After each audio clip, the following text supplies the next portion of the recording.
They have a property value agreement, which basically helps determine the impact, the potential impact that these would have on property values in a negative way. And if they do decrease property values, kind of creating an offset for that. Haven't read that one in detail. Then one of the other things is they've got like a whole huge slew of design safety certification, and I just put in 2 examples of this. The tower height, which is really important here. No tower shall be greater than 430 feet in height. Rotor blade height shall be a minimum of 30 feet above the base of the tower. All towers shall be set back at a distance of not less than 6 times the height of the tower from all property lines. And John Spence made a really good point at the first meeting, because he's like, look, we may not have a house there right now, but who knows what your kids or your grandkids are going to want to do. And if we just say, you know, setbacks from current houses, that really restricts what people can do with their land in the future. So putting property line as the boundary, I think, is a really helpful and important point. Then public roads maintenance, obviously, they're going to have a lot of wear and tear on our roads. We already know that. So there's repair and replacement agreements that the county wants to put in place. There's a shadow flicker. No shadow flicker shall occur beyond the property line of any participating property, or shall not occur on any non-participating property. So any shadow that's occurring can't just fall on your neighbor's house. I'm a farmer, a vegetable farmer, and a friend in Hawaii has a vegetable farm, or a friend of a friend's, and they were mentioning that, you know, the turbines are really right there. And it is something that, you know, these are vegetable farmers that are just out there working in the fields all day. They can feel it, they can see it, there's the shadow effect. So these zoning rules are there to prevent, you know, these negative impacts from happening to people who don't have the turbines. Then there are limits on how loud and the frequency that these can be. And this is an important part. There's an enforcement fund, which has a decommissioning and site reclamation plan requirement, which basically, there it says provisions triggering the decommissioning of any portion of the project due to abandonment, inactive construction for 12 consecutive months, or if there is a delay in obtaining a purchase power agreement for 12 consecutive months, unless a signed document is provided by the utility company. If no electricity is generated by an individual turbine or the entire project for 12 consecutive months after electricity is initially generated, unless proof is provided that new parts have been ordered and will be received within 6 months. So that means if these things get put up because the subsidies are so great but they don't end up generating power, then they're going to have to get taken down. And they actually have a fund in place that has to be up front before a permit is allowed for these things to start construction, so that they have the money to decommission them before they even go up. Where am I? If the applicant, owner, or operator dissolves or chooses to walk away from the project, or if the applicant, owner, or operator allows the wind turbine to enter into a state of disrepair.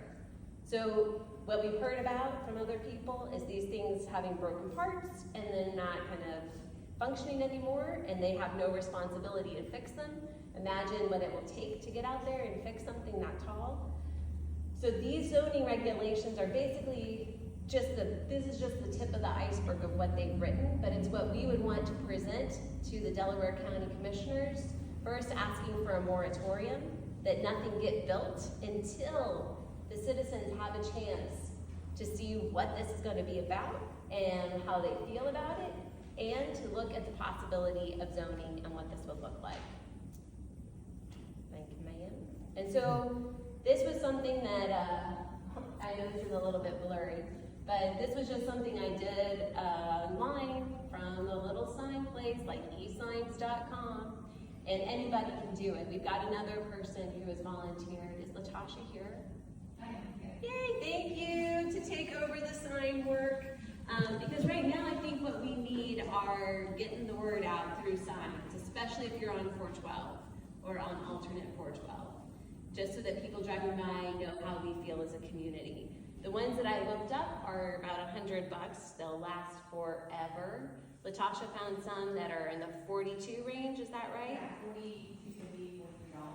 And she has volunteered to help get signs made, but if there's anybody here that's interested in helping Latasha, you can do it. Are there people here who would want signs? I do. I also think that it's important to, Pam had said something earlier about them holding, basically holding these leases. We're holding these meetings right now and they're hearing about it. Mace County's holding meetings, Veneta's holding meetings that are, people are actively against it. So what better way for everybody to kind of get quiet if nobody else hears about any more leases being signed? So they're getting them signed, they're holding them thinking everybody's gonna be quiet and forget about it. That way they can go to your neighbor and be like, hey, well, they've signed, or, you're not hearing about it so much. So having these signs out, I feel like is a good deterrent and a way to let them know that, hey, no, we haven't forgot about you. We know that you're here. We know what you're doing, and we're not gonna stand for it. Now with the threat of solar coming in, and I don't mean threat of solar, I have solar panels at my farm. But this is a small thing that's the size of that screen, maybe 2 times over, that's it. But the threat of acres and acres and acres of solar, that's a totally different thing, and the impact on the land is quite different. So what we might need to do is, determine as a community how we feel about these signs and how we feel about solar. But for now, we definitely know that wind is a threat because the leases, agreements, and memorandums are signed. So, yep. This pretty much is all I have, because the next thing that I really want to do is focus on trying to get the hard nodes. Do you guys see that map in the back? The one with the pink and the green? The green are the parcels that have either a lease, an agreement, or a memorandum. I'm not sure what the difference is between a memorandum and an agreement and a lease. I think I know what a lease is, but I don't know what the other two mean. Grant, do you know? Yeah, a memorandum is a summary document that they use to record in the county record so they don't have to reveal all the details of the lease. It just represents that there is a lease in existence on that property. Oh, and what's an agreement? The agreement is the details with the landowner, Got it. but they don't have to, the memorandum avoids recording the details of the lease.